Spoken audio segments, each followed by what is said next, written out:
Seri ketiga buku Xiansu. Cinta Bernoda Darah. Audiobook, novel silat. Cerita, Ho Ping Hu. Bab 9. Monyet-monyet gundul tak tahu diri. Hajaran tadi masih belum cukup bagi kalian, ya? Manusia-manusia berwatak kotor macam kalian kalau tidak dibasmi, hanya akan mengotorkan dunia dan mengganggu wanita saja. Setelah berkata demikian, Lin Lin menggerakkan tangan kanan dan serat. Tampak sinar kuning menyilaukan mata karena pedang besi kuning sudah berada di tangannya. Bagus, kau berani melawan? Rasakan cambukan ini. Cambuk dari depan menyambar, disusul cambuk dari belakang dan di lain saat tubuh Lin Lin sudah terkurung dua batang cambuk yang menyambar-nyambar bagaikan dua ekor ular hidup. Kiranya dua orang Huishio muda itu tidak terlalu menyombong. Permainan cambuk mereka memang hebat, cepat dan kuat sekali.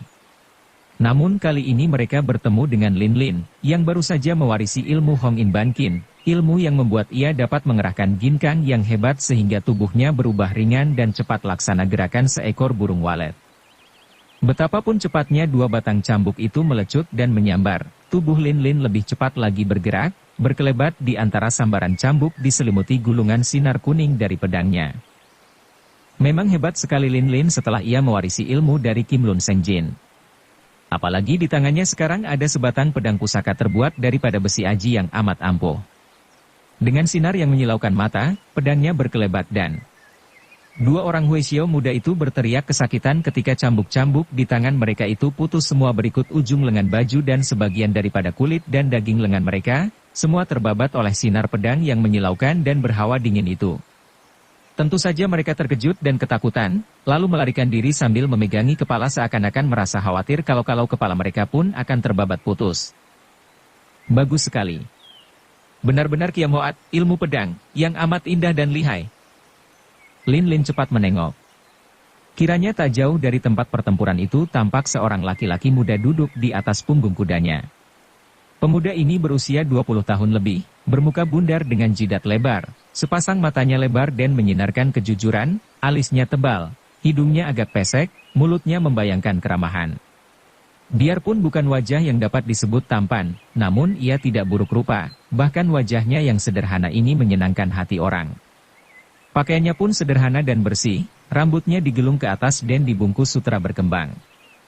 Gagang sebuah pedang yang tampak menandakan bahwa ia pun seorang yang tidak asing akan senjata tajam. Juga bentuk tubuhnya yang kekar membayangkan tenaga besar. Lin Lin masih marah. Sehabis bertemu dengan dua orang Huishio muda yang bermulut kotor dan lancang tadi, ia mempunyai prasangka buruk terhadap pemuda ini. Kalau laki-laki yang sudah menjadi Huishio saja seperti tadi kurang ajarnya, apalagi yang masih muda seperti ini. Dengan muka merah dan mulut cemberut ia membalikkan tubuh menghadapi pemuda itu, lalu menghardik. Memang Kiam Hoatku indah dan lihai, juga pedangku ini cukup tajam untuk memenggal leher setiap orang laki-laki ceriwis dan kurang ajar. Kau mau apa ikut campur? Ada semenit pemuda itu melongo. Matanya yang lebar itu makin melebar ketika ia memandang Lin Lin. Terbayang pada matanya itu kekaguman luar biasa dan sesungguhnya, ia memang kagum sekali setelah darah ini sekarang menghadapinya. Wajah Lin Lin seakan-akan menyihirnya, membuat jantungnya jungkir balik dan kepalanya puyeng, matanya berkunang-kunang. Belum pernah selama hidupnya ia melihat seorang dara seperti ini, dan belum pernah ia mengalami guncangan seperti ini pula menghadapi seorang gadis. Lin Lin makin tidak sabar. Agaknya laki-laki ini kurang ajar pula, duduk di atas punggung kuda dan memandangnya tanpa berkata apa-apa, memandangnya tanpa berkedip. Ia membanting kaki dan memaki, apa kau kira aku ini barang tontonan maka matamu melotot terus memandangku? Bukan barang tontonan, Nona, akan tetapi tidak ada tontonan yang lebih indah, lebih mempesona, lebih. Kau lebih kurang ajar lagi. Bentak Lin Lin dan tubuhnya sudah melesat ke depan sambil mengirim serangan dengan pedangnya. Ih, ganas. Pemuda itu cepat sekali membuang diri dari atas punggung kuda, berjumpalitan beberapa kali dan ketika kedua kakinya sudah berdiri di atas tanah, ternyata ia telah mencabut pedangnya yang berkilauan seperti perak. Baiklah, Nona. Kalau kau ingin mencoba kepandaian, mari kulayani. Agaknya kau murid orang pandai dan patut menjadi lawanku bertanding pedang. Ia melambaikan tangan kiri menantang. Dari gerakan pemuda tadi yang amat mengagumkan hati Linlin, gadis ini pun maklum bahwa lawannya kali ini bukanlah seorang sembarangan, bukan macam dua orang Huesyo tadi. Akan tetapi ia tidak takut. Dan perasaannya ini ia keluarkan melalui bibirnya yang merah, biar ada 10 orang macam engkau, aku tidak gentar. Hahaha, ada satu saja orang macam aku sudah terlalu repot bagimu, apalagi ada 10 orang. Pemuda itu berkelakar, akan tetapi ia harus cepat-cepat menggerakkan pedangnya menangkis karena dengan gerakan seperti seekor burung walet, gadis itu sudah menerjangnya. Terang-terang-terang. 3 kali pedang mereka saling beradu, menimbulkan bunga api yang muncrat ke sana-sini. Keduanya cepat menarik pedang masing-masing dan lega hati mereka ketika mendapat kenyataan bahwa pedang mereka tidak rusak oleh pertemuan keras lawan keras tadi. Masing-masing kagum dan juga kaget. Apalagi Linlin. Tadi ia sudah mengerahkan tenaga Hong In Bankin, dan ia maklum bahwa tenaga yang terdapat dalam ilmu ini luar biasa besarnya. Tadi ia gunakan sedikit saja untuk menghadapi 2 orang Huesyo, sekali babat saja cambuk-cambuk itu putus semua. Sekarang ia pergunakan tenaga ilmu ini dalam mengadu pedang, sedangkan di tangannya adalah pedang pusaka pula. Mengapa pedang lawannya tidak menjadi rusak dan tidak terpental? Ini hanya menjadi bukti bahwa pemuda pesek ini selain memiliki pedang yang ampuh juga memiliki kepandaian tinggi, dapat melawan terjangan tenaga Hong In Bankin. Apakah kakek gundul pelontos Kim Lun Seng Jin yang membohonginya dan membual tentang kelihayan Hong In Bankin? Kakek itu bilang bahwa jarang ada lawan yang akan dapat mengimbangi kecepatan dan kekuatan tenaga dalamnya kalau ia mengerahkan Hong In Bankin. Akan tetapi sekarang, baru saja bertemu dengan seorang pemuda pesek, ilmunya itu seakan-akan tiada artinya lagi. Di lain pihak, si pemuda juga kaget dan tercengang di samping kekagumannya yang menjadi-jadi. Tadinya ia mengira bahwa darah lincah itu hanya memiliki gerakan yang amat cepat dan ilmu pedang yang tinggi saja, maka dengan mudah dapat mengalahkan 2 orang Huesyo kurang ajar tadi. Siapa kira, dalam pertemuan pedang tadi ia mendapat kenyataan bahwa dalam hal tenaga, gadis itu tidak usah mengaku kalah terhadapnya, juga pedang di tangannya itu adalah pedang ampuh yang dapat menahan pusakanya sendiri. Padahal pusakanya ini adalah pedang Goat Kong Kiam, pedang sinar bulan, yang jarang bandingannya, pedang pusaka pemberian suhunya. Wah, karena pedangmu ampuh kau jadi sombong, ya? Awas lehermu. Linlin membentak dan segera gadis ini mainkan Hong In Liusan untuk menerjang lawannya. Hebat terjangannya ini, pedangnya berubah menjadi sinar kuning bergulung-gulung, makin lama makin tebal merupakan segunduk awan bergerak perlahan mengurung diri pemuda itu dari segala jurusan. Pemuda itu mengeluarkan seruan tertahan. Benar-benar tak disangkanya gadis ini sedemikian lihainya. Ia pun lalu bersilat dengan pedangnya, ilmu silat yang aneh, gerakan-gerakannya lucu dengan tubuh megal-megol seperti seorang pelawak beraksi di atas panggung wayang. Hampir saja Linlin tak dapat menahan ketawanya menyaksikan gerakan aneh dan lucu ini. Akan tetapi ia pun terheran-heran karena kemanapun juga pedangnya menyambar, selalu dapat dielakkan atau ditangkis oleh pemuda yang gerak-geriknya aneh ini. Ia sama sekali tidak tahu bahwa pemuda itu banyak mengalah, hanya mempertahankan diri daripada serangan-serangannya yang dahsyat, tidak berusaha membalas sungguh-sungguh. Memang pemuda itu tidak ingin merobohkan Linlin, kekagumannya terhadap gadis itu membuat ia mengalah dan hanya ingin menguji kepandaian orang hebat. Kiam Hoat yang luar biasa. Berkali-kali pemuda itu memuji. Akan tetapi, makin dipuji makin marahlah Linlin karena pujian itu ia anggap sebagai ejekan. Mana bisa ilmu pedangnya dipuji kalau sama sekali tidak mampu mendesak lawan? Balaslah. Seranglah. Kau kira aku takut? Kalau kau bisa mengalahkan aku, baru kau laki-laki sejati. Ia menantang. Ia berbesar hati karena ia memiliki ilmu Hong In Bankin dan dengan ilmu ini ia dapat menggunakan ginkang yang sempurna sehingga ia tidak khawatir akan termakan pedang lawan. 4 jam sudah mereka bertanding. Kuda tunggangan pemuda itu menjadi gelisah, berkali-kali meringkik ketakutan. Pemuda itu gemas juga. Gadis ini amat menarik hatinya, dan ia tidak tega untuk merobohkan atau mengalahkannya.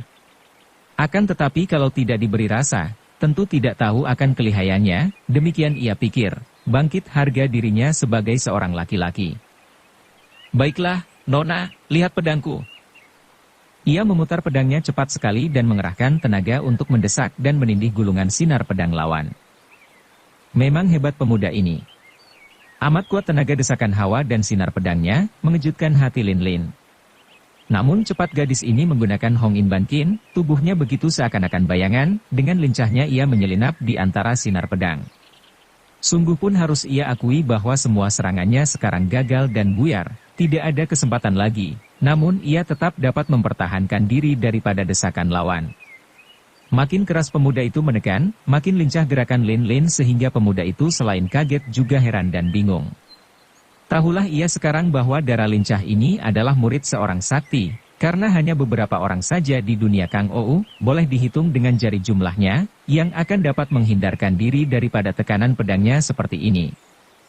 Pada saat itu, terdengar bentakan keras, "Susiok, paman guru, inilah iblis betina liar itu." Agaknya mengandalkan kecantikannya. Lihat Pinceng menangkapnya. Mari kita berlomba, Sute, aku pun timbul kegembiraan hendak menangkap gadis liar ini. Sambung suara kedua. Sicu, harap mundur. Biarkan Pinceng berdua main-main dengan budak ini. Pemuda itu dan Lin Lin biarpun masih saling gempur, otomatis kini mengendurkan gerakan dan melirik. Kiranya yang datang adalah dua orang Huisyo muda yang tadi, yang berdiri agak jauh, akan tetapi kini mereka datang bersama dua orang Huisyo setengah tua yang bertubuh tinggi besar dan keduanya memegang sebatang tongkat Huisyo yang panjang dan terbuat daripada baja. Kedua orang Huisyo ini sombong sekali lagaknya dan agaknya mereka memandang rendah kepada pemuda itu dan Lin Lin. Tanpa memberi kesempatan lagi, dua orang Huisyo setengah tua itu menerjang maju dari kanan kiri mengeroyok Lin Lin. Benar-benar tak tahu malu, pikir Lin Lin, suaranya saja hendak berlomba untuk menangkapnya, kiranya mereka itu hanya ingin mengeroyok mengandalkan senjata yang panjang dan berat. Mana ada orang yang hendak menangkap? Menggunakan tongkat yang begitu panjang dan berat? Akan tetapi ketika ia mengayun pedang dengan putaran lebar, sekaligus menangkis dua batang tongkat itu, terdengar suara keras, bunga api berpijar dan Lin Lin merasa betapa telapak tangannya tergetar. Ia kaget dan diam-diam ia mengeluh. Kiranya di samping kesombongan mereka, dua orang Huisyo ini memiliki tenaga luekan yang hebat. Cepat ia menggerakkan tubuh dan dengan mengandalkan kelincahannya, kini ia menghadapi dua orang pengeroyoknya, lupa bahwa lawan lamanya, pemuda itu, kini berdiri menonton dan tidak menyerangnya lagi. Tahan senjata. Melihat gerakan, Jiwi Suhu adalah Huisyo Xiao Lim. Betulkah? Dua orang Huisyo setengah tua itu melompat mundur, menahan tongkat mereka lalu memandang pemuda itu. Lin Lin tidak peduli, akan tetapi ia pun tidak sudi menyerang orang yang menarik senjatanya, maka dengan pedang melintang di depan dada, ia hanya memandang, sikapnya gagah. Kami memang betul Huisyo Xiao Lim. Kau siapakah, Sicu, dan apa yang hendak kau katakan kepada kami? Xiao Limpai adalah partai persilatan yang selalu menjunjung kebenaran dan keadilan, yang selalu bersih dan terkenal sebagai pusat orang-orang beribadat yang berilmu tinggi. Akan tetapi mengapa Jiwi Suhu datang-datang menyerang seorang wanita? Gadis liar ini menghina murid-murid keponakan kami.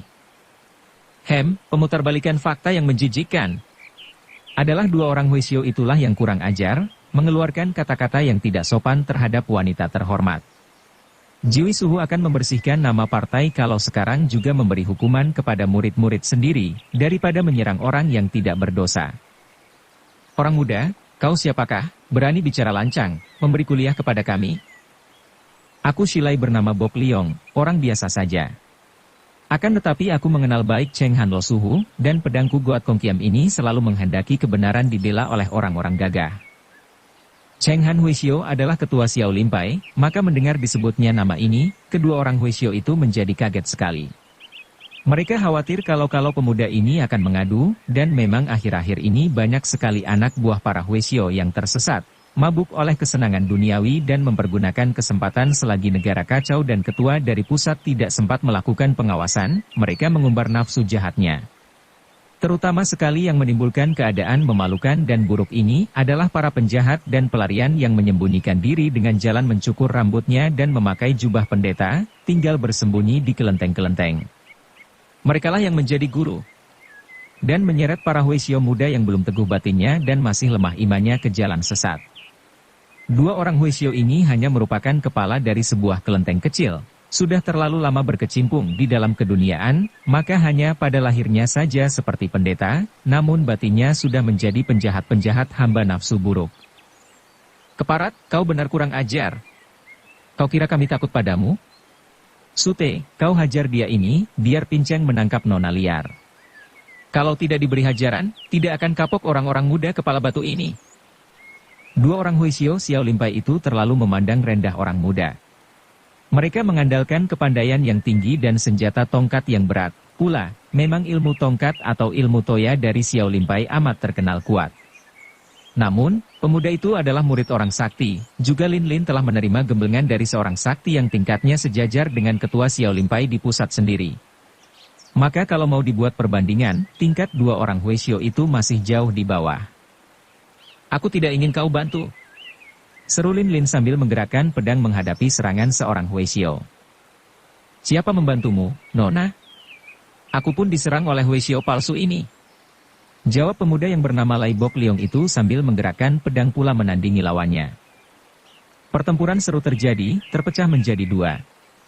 Nona, adu ilmu antara kita boleh ditentukan sekarang. Siapa yang lebih dulu mengalahkan lawan, dia yang lebih unggul antara kita. Pemuda itu berseru. Baik, seorang laki-laki tidak melanggar janjinya. Seru Lin Lin girang. Gadis ini sebentar saja dapat melihat kelemahan lawan dan ia yakin akan dapat merobohkannya dalam waktu cepat, maka usul pemuda itu diterimanya dengan girang. Melihat tongkat itu menyodok ke arah dadanya, Lin Lin sengaja berlaku lambat, membiarkan lawan lengah dan kegirangan. Beberapa sentimeter sebelum ujung tongkat mengenai dadanya, tiba-tiba ia miringkan tubuhnya menggunakan jurus Pekuan Hianko, lutung putih berikan buah, dari ilmu silat ayahnya, tangan kirinya menangkis dengan jari-jari terbuka, dan pedangnya bergerak cepat ke depan. Inilah gerakan dari Hong In Liusan, yang tidak terduga dan amat cepat datangnya. Huisio lawannya itu menjerit kesakitan, tongkatnya terlepas dan pangkal lengannya terobek pedang sampai kelihatan tulangnya. Sambil tersenyum manis tapi penuh ejekan, Lin Lin membalikkan tubuh memandang ke arah pemuda pesek itu, siap untuk mengejek dan berbangga akan kemenangannya. Akan tetapi tiba-tiba wajahnya berubah merah sekali. Apa yang dilihatnya? Pemuda itu ternyata sudah lebih dulu merobohkan lawannya, Huisio lawan pemuda itu sudah rebah dengan pundak berdarah. Nona, kita berhasil dalam waktu yang sama. Hayo kita berlomba merobohkan dua orang Huisio ceriwis itu. Lin Lin melihat betapa Huisio muda yang dua orang tadi telah melarikan diri tunggang langgang melihat betapa kedua orang paman guru mereka telah roboh. Karena dua orang Huisio muda itu yang menjadi biang keladi pertempuran, dan dua orang Huisio itu yang sebenarnya amat kurang ajar, Lin Lin menjadi marah sekali dan tubuhnya berkelebat melakukan pengejaran. Ia melihat sesosok bayangan dengan cepat juga berkelebat di sampingnya. Tahu bahwa pemuda pesek itu tidak mau kalah, Lin Lin mengerahkan ginkangnya dan di lain saat ia sudah tiba di belakang dua orang Huisio itu. Pedangnya menyambar dan dua orang Huisio itu menjerit, roboh terguling. Dua orang Huisio muda itu terluka pahanya. Karena menganggap bahwa dua orang Huisio itu jahat sekali, Lin Lin kembali menggerakkan pedang hendak membunuh mereka. Trang! Bunga api berpijar ketika pedangnya bertemu dengan pedang di tangan Lai Bok Liong. Nona, harap jangan bunuh mereka. Mereka adalah Huisio Xiao Lim. Huisio Xiao Lim atau Huisio Langit, siapa takut? Mereka ini jahat, kalau Huisio tua Xiao Limpai membela mereka, berarti mereka pun jahat.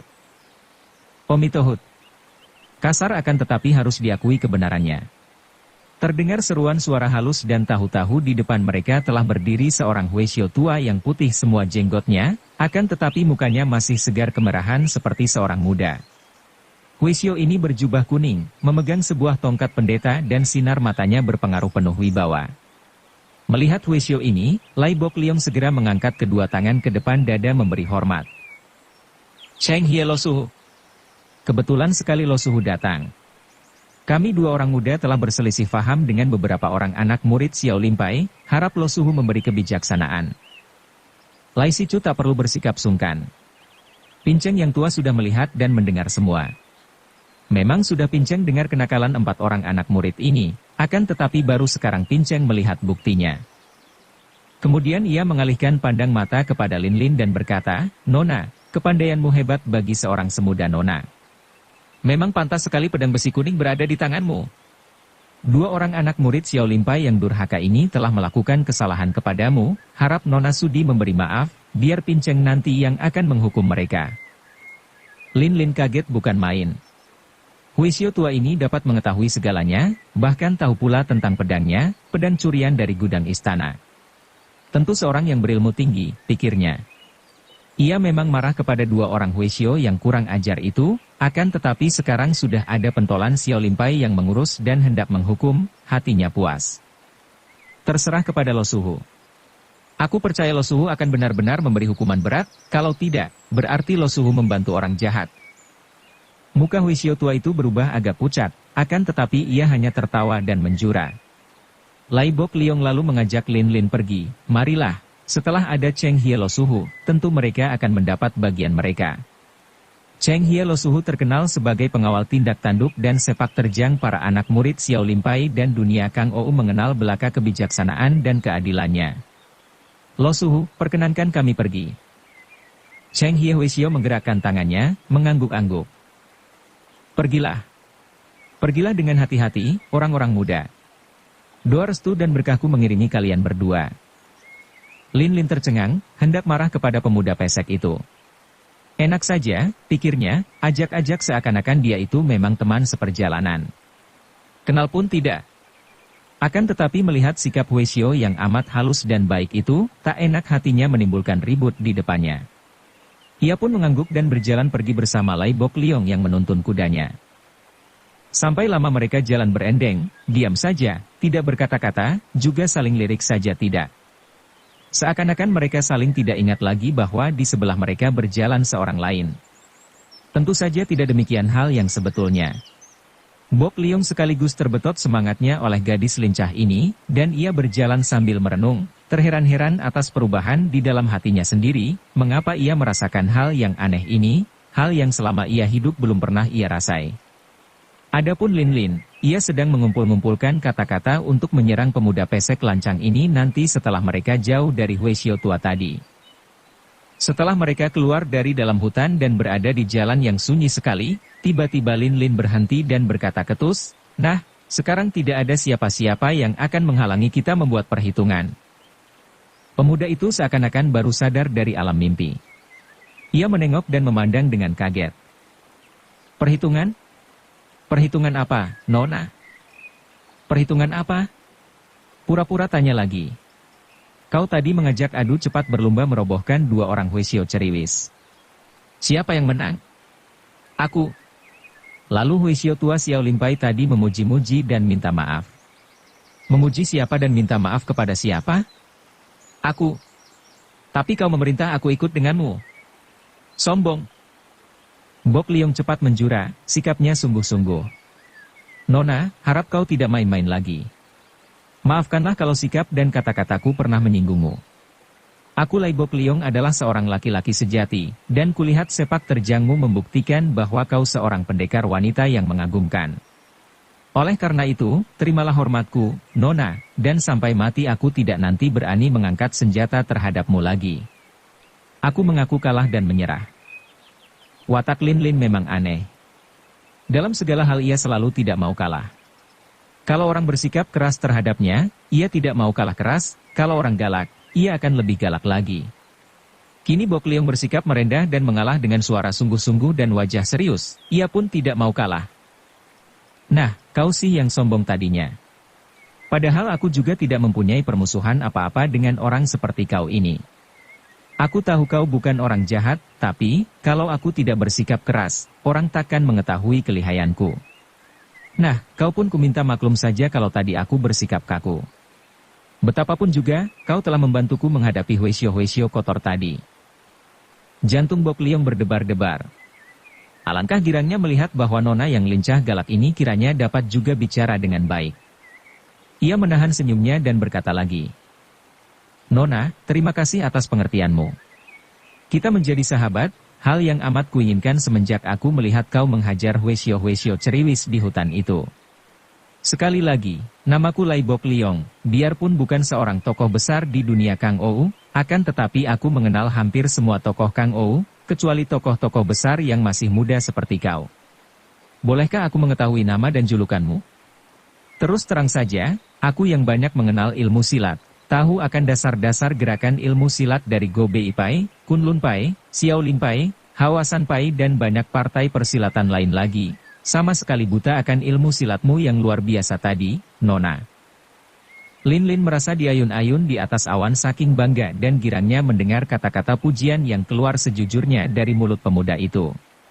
Setelah ia pandang-pandang, pemuda berhidung pesek ini, wajahnya menarik dan menyenangkan hati juga, sikapnya jujur dan sopan tapi tidak bermuka-muka atau menjilat, sikap sewajarnya dari seorang yang memasang isi hati pada wajahnya. Timbul rasa suka di hatinya disertai kepercayaan besar. Apalagi tadi ia mendengar bahwa Bob Liong ini mengenal hampir semua tokoh Kangou. Siapa tahu pemuda ini bisa memberitahu kepadanya tentang suling emas, atau mungkin juga tentang kakaknya, Busong. Wajahnya seketika berseri, matanya bersinar-sinar, bibirnya yang manis itu tersenyum sehingga pemuda itu merasa betapa tiba-tiba kedua lutut kakinya lemas dan gemetar. Memang hebat daya pengaruh asmara yang mulai menggerogoti jantung seorang pemuda. Hanya si pemuda yang bersangkutan sendiri yang dapat merasakannya. Kalau seorang pemuda sedang bercinta, terutama sekali kalau mulai jatuh cinta, segala sesuatu pada diri darah yang dicintainya tampak hebat luar biasa. Kerling mata yang tajam melebihi pedang pusaka langsung menusuk dada menembus punggung. Senyum sepasang bibir merah membasah bagaikan 1000 manis dari madu yang memabukkan dan membuat kepalanya pening 7 keliling dengan mata berkunang-kunang. Kilauan gigi putih berderet rapi yang hanya tampak sekilas di balik sepasang bibir segar, lebih ampuh daripada sinar petir yang langsung menyambar kepala memasuki tubuh menyelusup ke seluruh tulang sumsum. Tidaklah terlalu mengherankan apabila Bok Liang berdiri dengan kedua lutut gemetar ketika ia menghadapi wajah Lin Lin yang berseri-seri itu. Kau kira aku seorang yang buta? Demikian Lin Lin mulai kata-katanya yang kini terdengar manis, hilang sama sekali ketusnya. Aku pun sekali bertemu saja tahu bahwa kau bukan orang jahat, akan tetapi aku harus yakin dulu. Tuako. Ya, lebih baik ku sebut kau Tuako, karena kau tentu lebih tua daripada Sinko. Berapa sih usiamu? Mau tak mau Bok Liong tersenyum, setelah gadis ini bersikap jenaka seperti ini, ia merasa betapa sinar matahari menjadi lebih terang daripada tadi. Usiaku hampir 22 tahun. Nah, betul dugaanku. Sinko baru 20 tahun, aku sendiri baru 17. Sampai di mana aku tadi? Oh ya, tentang nama. Namaku Lin Lin, Shi. Kam Lin Lin. Indah benar namamu, Nona. Wah, kalau kau masih menyebut nona-nonaan segala, aku pun akan menyebutmu dengan tuan-tuanan. Bagaimana pendapatmu, Tuan Besar? Bok Liong tertawa bergelak, kemudian terheran. Seingatnya, baru kali inilah ia dapat tertawa sampai begitu keras, sampai basah kedua matanya. Benar-benar mengherankan. Apa yang terjadi dengan dirinya? Habis, aku harus menyebut bagaimana? Kau betul. Kau menyebutku Tuako, kalau begitu kau adikku, Moi Moi. Nah, begitu baru enak bicara. Terhadap seorang tuan mana aku sudi mengobrol begini.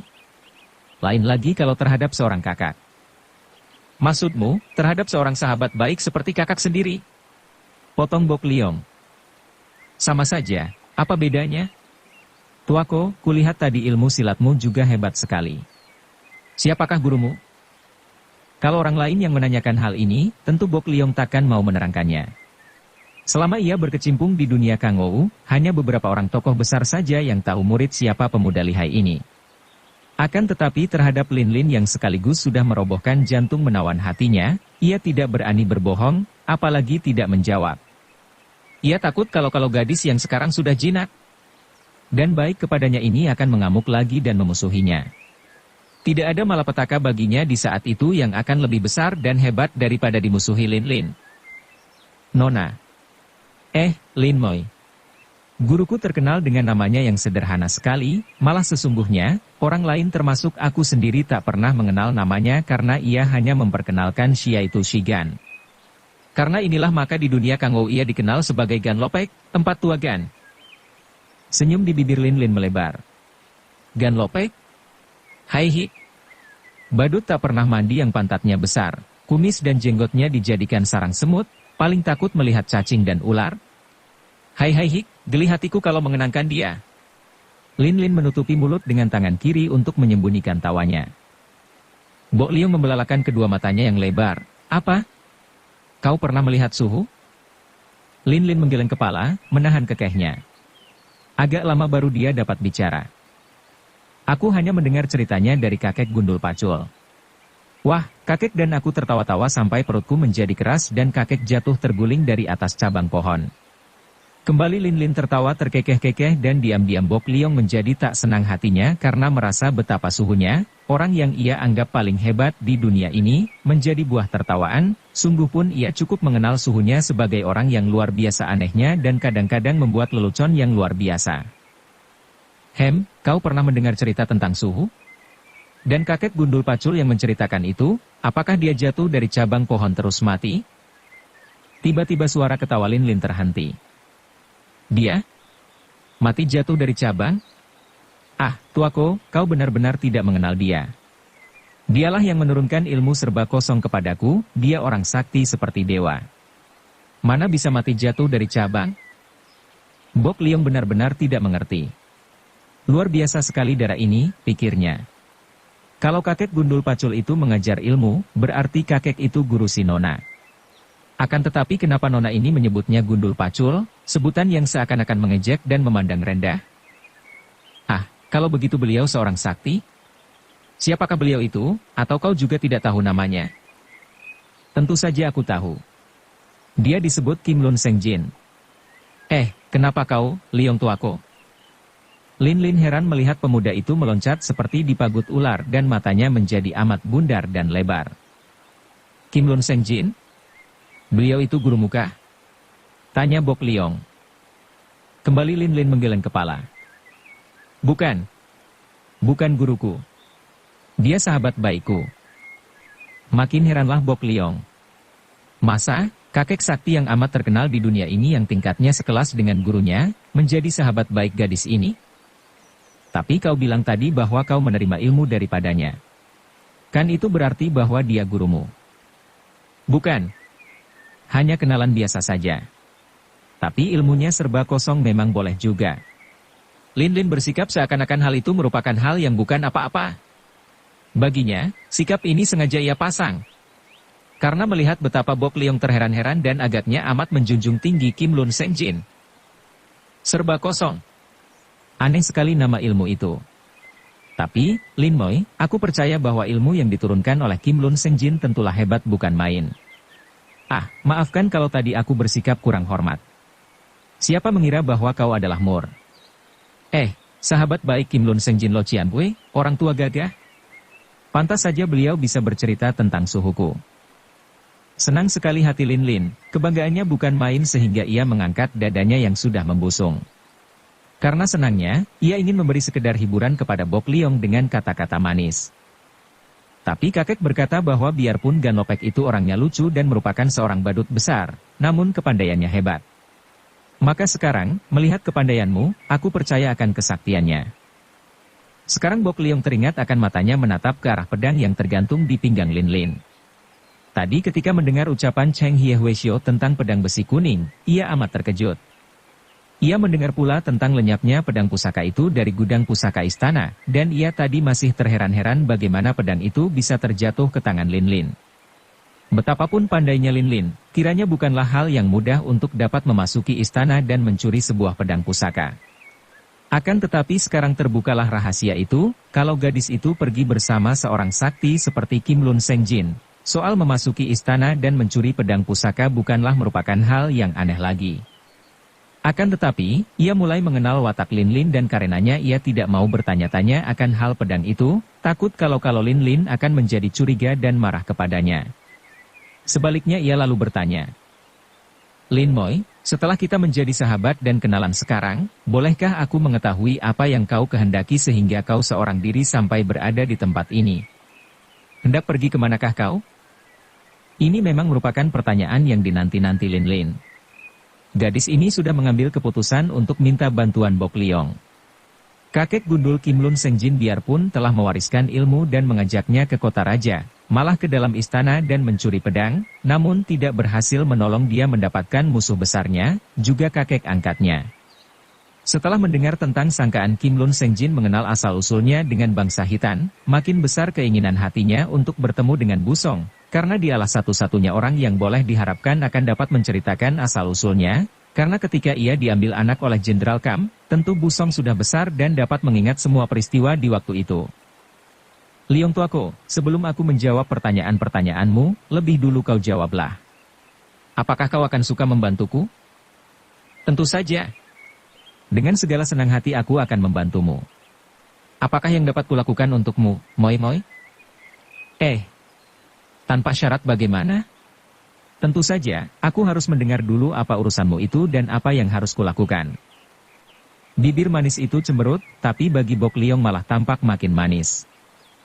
Kalau begitu, tak usah kau membantuku.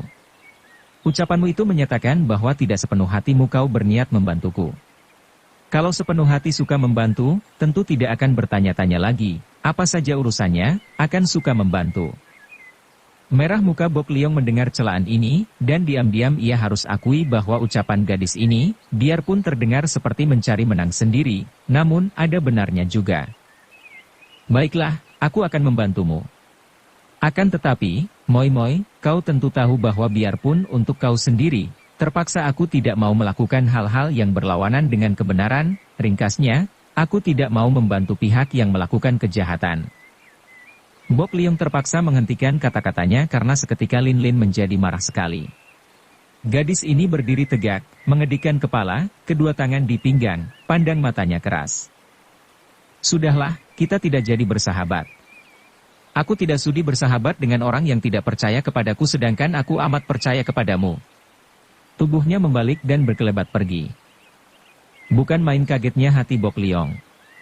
Ia pun cepat mengerahkan ginkannya untuk mengejar, nanti dulu, Non. Moi Moi. Tunggu. Mari kita bicara.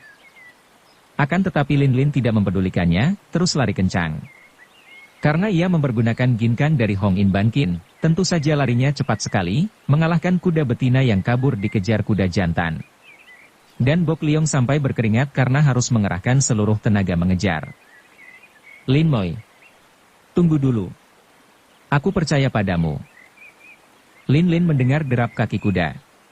Kiranya Bok Liong yang melihat betapa gerakan Lin Lin amat gesit dan cepat, kembali ke tempat tadi, meloncat ke atas punggung kudanya dan membalapkan kuda tunggangnya itu, melakukan pengejaran. Tapi ilmu lari cepat yang dipergunakan Lin Lin benar-benar luar biasa sekali. Kalau gadis itu sudah matang dalam melatih Hong In Ban Kin, kiranya pemuda itu biarpun berkuda takkan mampu menyusulnya. Sekarang pun, sukar sekali Bok Liong dapat menyusul. Setelah berkejaran hampir 2 jam dan mereka tiba di luar kota Pauteng sebelah selatan kota raja, barulah Lin Lin tersusul. Hal ini pun hanya karena gadis itu kehabisan napas, terpaksa ia berhenti dengan napas memburu. Sepasang pipinya menjadi merah seperti buah tomat karena darahnya bergerak cepat setelah berlari selama itu. Bok Liong cepat-cepat melompat turun dari atas kudanya dan menghadapi Lin Lin yang berdiri cemberut. Bok Liong kembali mengangkat kedua tangan memberi hormat dan suaranya benar-benar penuh bujuk rayu. Adikku yang baik, Moi Moi yang baik budi, maafkanlah aku yang tolol. Aku sungguh tidak mengerti mengapa kau marah-marah kepadaku, kalau kau suka menjelaskan, biarlah aku akan membunuh diri kalau memang aku berbuat dosa terhadapmu. Di dalam hatinya, Lin Lin tertawa geli dan mengira pemuda itu membadut. Akan tetapi karena ia masih mendongkol, ia menjawab ketus, kau sudah tidak percaya kepadaku, mengapa masih memperlihatkan sikap bersahabat? Siapa bilang aku tidak percaya, Lin Moi? Aku percaya 1000% kepadamu. Percaya mati-matian dan bulat-bulat. Bok Liong sengaja bersikap jenaka dan benar saja, darah yang memang pada dasarnya berwatak jenaka gembira itu sebentar saja sudah hilang marahnya. Kau bilang percaya hanya di mulut tapi di hati kau menyangka aku akan melakukan hal-hal jahat dan akan menyeretmu ke dalam perbuatan-perbuatan yang berlawanan dengan kebenaran. Bagus, ya. Lain di mulut lain di hati, berani sumpah tak berani mati. Kini tiba giliran Bok Liong yang tertawa geli di dalam hatinya. Entah dari mana darah ini memungut kata-kata sindiran yang merupakan istilah dalam panggung sandiwara itu untuk mengukur watak laki-laki. Wah, benar aku telah bersalah, Lin Moi. Akan tetapi sungguh mati bukan maksudku untuk tidak percaya kepadamu. Nah, sekarang bunuh dirilah. Aku ingin sekali lihat. kata Lin Lin sambil duduk di atas tanah, di bawah pohon. Peluhnya membasahi jidat dan leher, diusapnya dengan sapu tangan sutera. Bunuh diri. Apa maksudmu? Pakai tanya lagi. Kan kau sendiri yang tadi berjanji hendak bunuh diri kalau berdosa kepadaku. Nah, kau bunuh dirilah. Atau memang kau pun termasuk golongan yang berani sumpah tak berani mati? Waduh, masa kesalahan begitu saja dianggap dosa besar yang harus ditebus dengan nyawa? Lin Moi, harap jangan main-main. Biarlah, aku mengaku salah dan tidak akan banyak tanya lagi. Aku akan membantumu tanpa syarat dan tanpa tanya-tanya lagi. Sekarang katakan, apa yang dapat kulakukan untuk membantumu? Apakah kesukaranmu? Kata Bok Liong sambil duduk pula di atas tanah, berhadapan dengan Lin Lin. Kudanya yang juga tampak lelah itu beristirahat sambil makan rumput gemuk hijau di pinggir jalan, ekornya dikebut-kebutkan ke kanan kiri mengusir lalat, kelihatan girang dan lega kuda itu setelah tadi berlomba lari. Bersambung ke bab 10. Dukung kami dengan subscribe, follow, like, komen dan share. Terima kasih.